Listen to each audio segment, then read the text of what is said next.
Hola, mi nombre es Rafael Rodríguez y soy profesor de Dirección Escénica en la Escuela Superior de Arte Dramático de Valencia. Voy a presentar la contribución El Bosque Negro, una intervención teatral en 3 etapas educativas. El proyecto plantea la organización por parte del alumnado de la Escuela Superior de Arte Dramático de un taller de creación escénica en un instituto en el que se prepara un espectáculo para presentarlo en un colegio. En los 3 centros, la iniciativa debe integrarse en la actividad académica generando la mayor transversalidad posible. En la Escuela Superior de Arte Dramático, el proyecto puede configurarse como trabajo fin de estudios o como actividad de centro, integrando alumnado de las especialidades de dirección escénica, escenografía e interpretación. En el Instituto de Enseñanza Secundaria, la actividad puede llevarse a cabo en el marco de una asignatura específica, como Artes Escénicas, de segundo de Bachillerato de Artes, o Artes Escénicas y Danza, de cuarto de la ESO, involucrando a otras áreas, o desarrollarse como un trabajo por proyectos vinculando diferentes asignaturas. En el Centro de Enseñanza Infantil y Primaria, se plantearía la actividad al profesorado para seleccionar los cursos y grupos interesados, así como su integración en la programación de diferentes asignaturas. Lógicamente, el asesoramiento del profesorado de los distintos centros es esencial tanto para el diseño como para el desarrollo del proyecto.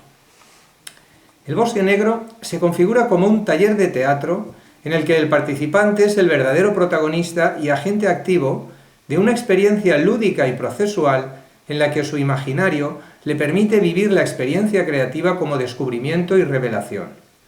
También es una experiencia de teatro aplicado, caracterizada por la hibridación al integrar diversas disciplinas, la intencionalidad al alejarse de la mera búsqueda de una forma estética y configurar objetivos específicos en cada una de las etapas educativas participantes, y la alteridad al desviarse de las prácticas escénicas convencionales para proponer otra relación entre el conjunto de participantes.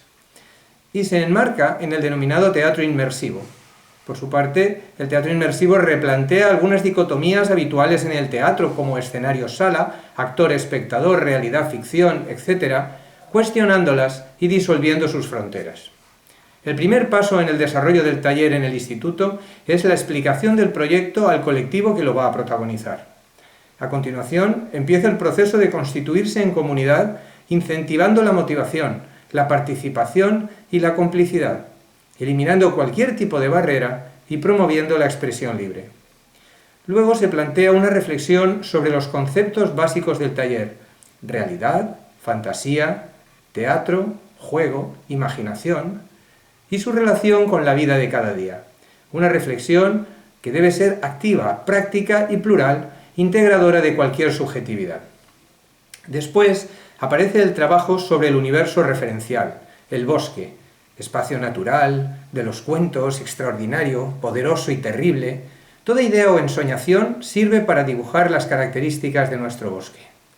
Los ejemplos se convierten en juegos, cuentos, dramatizaciones, un amplio catálogo de referencias: orografía, vegetación, animales, criaturas y cosas, sonidos, actividades, peligros, sensaciones. Esta suerte de enciclopedia que se va configurando sirve de base para la creación escénica: personajes, acciones, historias, escenografía. Los personajes, por ejemplo, parten de la experimentación gestual, vocal y de movimiento y de la incorporación de elementos: convertirse en esfera, caminar en cuclillas, tener una sola pierna, ojos en el cogote, 4 brazos, lengua colgante, nariz trompa, pelo pincho. Voces, sonidos, gestos, aspecto, todo se juega y se experimenta. El vestuario también se concibe como un juego con materiales accesibles. El conflicto dramático se plantea como perder la voz, deformarla o sustituirla por otros sonidos, hablar rimando, encogerse, caminar hacia atrás, babear, hacer aspavientos, todas las posibilidades de un hechizo que pesa sobre las criaturas. Tras los personajes, hay que crear un bosque que el público no va a ver, sino a sentir, pues lo atravesará con los ojos tapados.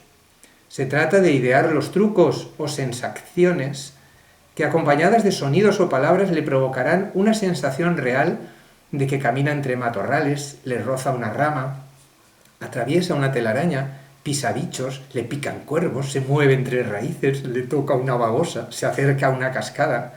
Los elementos son sencillos: hilos, cintas, plumas, esponjas, papeles, fideos, abanicos, pulverizadores. Por último, se aborda la escenificación que tendrá lugar en la última parte del espectáculo, planteada como una fiesta en la que los seres del bosque ofrecen su actuación al público. Pueden incorporarse cuentos, bailes, juegos, canciones, música, trucos de magia o cualquier otra cosa, y utilizarse cualquier medio: manipulación de objetos, sombras, danza, canto, mimo, audiovisuales, efectos especiales, la luz y el sonido. La presentación del Bosque Negro en el colegio se prepara con el profesorado, quien determina las actividades previas y posteriores. Unos divertidos seres de formas y voces extrañas salen al encuentro del público y le invitan a adentrarse en el Bosque Negro con palabras, gestos y visajes. Pero deben taparles los ojos para evitar el poderoso hechizo de transformación que allí reina. La travesía, conducida por las criaturas, propone el contacto físico, generando un sentimiento de comunidad. Sin el dictado de la vista, a través del tacto, el oído, el olfato y el gusto, con el apoyo de la palabra y una vívida sensación de juego y complicidad, se desarrolla un viaje de estimulación sensorial en el que la imaginación conforma la realidad. Al llegar al claro del bosque, un conjuro colectivo rompe el hechizo. El público puede abrir los ojos, los seres muestran su verdadera naturaleza y lo celebran escenificando diversas historias de forma sugestiva y estimulante. Una muralla mágica que les rodea les protege, pero tras ella la espesura acecha y mantiene su ominosa presencia. Tras la presentación, se promueve un encuentro en el propio espacio escénico entre los tres colectivos: organizadores, intérpretes y público infantil.